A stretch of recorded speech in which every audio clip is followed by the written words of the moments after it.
Hello দর্শক, আসসালামু আলাইকুম। সবাইকে স্বাগতম জানাচ্ছি আমার আজকের পর্বে। আজ আবারও হাজির হয়ে গেলাম সেমাই দিয়ে খুবই সিম্পল এবং মজার নতুন একটি নাস্তার রেসিপি নিয়ে। এটা তৈরি করা খুবই সহজ, খেতে অনেক বেশি মজার হয়। একবার তৈরি করে খেলে বারবার খেতে ইচ্ছে করবে, এতটাই মজার এই নাস্তাটি। আশা করছি রেসিপিটি আপনাদের সবার কাছেই ভীষণ ভালো লাগবে। তো চলুন রেসিপিটি দেখে নিচ্ছি। এই রেসিপিটি তৈরি করার জন্য প্রথমে একটি মিক্সিং বলে 1 প্যাকেট লাচ্চা সেমাই অর্থাৎ ঘিয়ে ভাজা সেমাই নিয়ে নিয়েছি। এখন এর মধ্যে দিয়ে দিচ্ছি 1/4 কাপ পরিমাণ চিনি। এখানে চিনিটা আপনাদের স্বাদ অনুযায়ী দিয়ে দিবেন। 1/4 কাপ পরিমাণ শুকনো নারকেলের গুঁড়া দিয়ে দিচ্ছি। আপনারা চাইলে এখানে কোরানো নারকেল ব্যবহার করতে পারবেন। স্বাদ মতো লবণ দিয়ে দিচ্ছি। 2 টেবিল চামচ পরিমাণ গুঁড়া দুধ দিয়ে দিচ্ছি। এখানে অবশ্যই গুঁড়া দুধটা ব্যবহার করবেন, এতে করে নাস্তার স্বাদ বহুগুণে বেড়ে যাবে। এবার সবগুলো উপকরণ একসাথে খুব ভালো করে মিশিয়ে নিতে হবে। মিশানো হয়ে গিয়েছে, এখন একটি ব্যাটার তৈরি করে নিতে হবে। সেজন্য নিয়ে নিচ্ছি 1টি ডিম। এর মধ্যে 1 টেবিল চামচ পরিমাণ তরল দুধ দিয়ে দিচ্ছি। এখন একটি চামচের সাহায্যে খুব ভালো করে মিশিয়ে নেব। ডিমটাকে খুব ভালো করে ফেটিয়ে নিতে হবে, যাতে করে এর মধ্যে কোনো প্রকারের লাম্পস না থাকে। এখন আগে থেকে যে সেমাই নারকেল একসাথে মিশিয়ে রেখেছিলাম তার মধ্যে অল্প অল্প করে ডিম দুধের মিশ্রণ দিতে থাকবো আর মিশিয়ে নেব। ডিমের মিশ্রণটা একবারে দেওয়া যাবে না, অল্প অল্প করে দিয়ে মিশিয়ে নিতে হবে, তা না হলে মিশ্রণটি নরম হয়ে যাবে।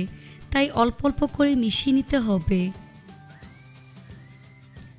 সম্পূর্ণ ভালো করে মিশিয়ে নেওয়ার পর এর মধ্যে 2 টেবিল চামচ পরিমাণ কর্নফ্লাওয়ার দিয়ে দিচ্ছি।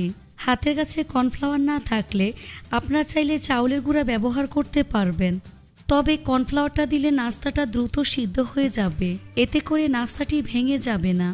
তো ডোটা পারফেক্টভাবে তৈরি হয়ে গিয়েছে। এখন এটাকে এক সাইডে রেখে দিচ্ছি। অন্য একটি মিক্সিং বলে 4 টেবিল চামচ পরিমাণ ময়দা দিয়ে দিচ্ছি। 2 টেবিল চামচ পরিমাণ কর্নফ্লাওয়ার দিয়ে দিচ্ছি। স্বাদ মতো লবণ দিয়ে দিচ্ছি। এখন একটি চামচের সাহায্যে সবকিছু ভালো করে মিশিয়ে নিচ্ছি। মিশানো হয়ে গিয়েছে, এখন এর মধ্যে অল্প অল্প করে পানি দিয়ে পাতলা একটি ব্যাটার তৈরি করে নিতে হবে।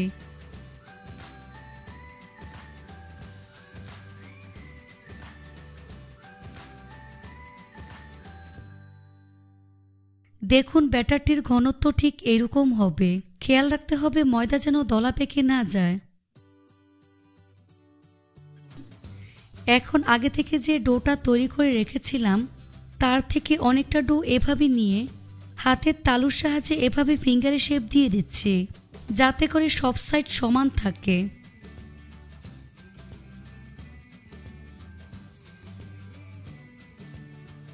একইভাবে আরেকটি তৈরি করে আপনাদের দেখিয়ে দিচ্ছি।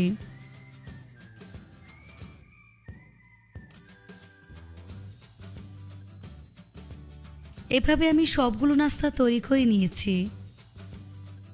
এখানে আমি 1 কাপ পরিমাণ ব্রেড ক্রাম্বস নিয়েছি। এখন একটি নাস্তা ব্যাটারের মধ্যে ভালো করে ডিপ করে নিতে হবে।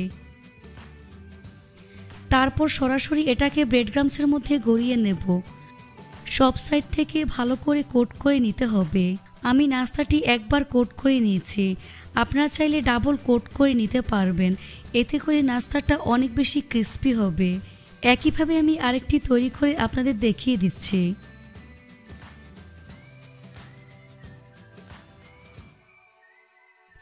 এভাবে আমি সবগুলো নাস্তা কোট করে নিয়েছি। আপনারা যদি সংরক্ষণ করতে চান তাহলে এ পর্যায়ে একটি এয়ারটাইট বক্সে রেখে ডিপ ফ্রিজে রেখে সংরক্ষণ করতে পারবেন। যখন খেতে ইচ্ছে করবে পরবর্তীতে ভাজার কিছুক্ষণ আগে নামিয়ে নিতে হবে। নাস্তাগুলো ভাজার জন্য চুলা একটি ফ্রাই প্যান বসিয়ে এর মধ্যে পরিমাণ মতো সয়াবিন তেল দিয়ে মিডিয়াম আঁচে গরম করে নিয়েছি। তেল গরম হয়ে আসলে এর মধ্যে একে একে নাস্তাগুলো দিয়ে দিচ্ছি। চুলার আঁচ মিডিয়ামে রেখে নাস্তাগুলোকে ভেজে নিতে হবে। এক পাশ হালকা ভাজা হয়ে আসলে উল্টে দিচ্ছি।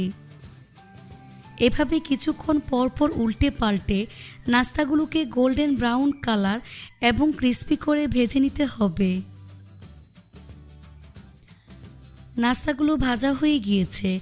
এখন ছাঁকনি দিয়ে তেল ছেঁকে নাস্তার প্লেটে নিয়ে নিচ্ছি।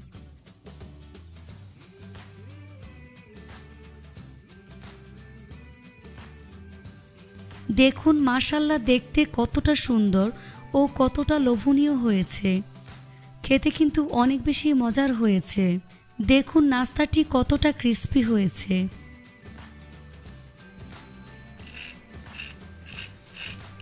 আপনারা চাইলে এটা সকালে কিংবা বিকেলে নাস্তা হিসেবে বানিয়ে নিতে পারবেন। রেসিপিটি ভালো লাগলে অবশ্যই একটি লাইক দিবেন। চ্যানেলটি সাবস্ক্রাইব করার অনুরোধ রইল। আজ এখানেই বিদায় নিচ্ছি। সবাই অনেক বেশি ভালো থাকবেন। আল্লাহ হাফেজ।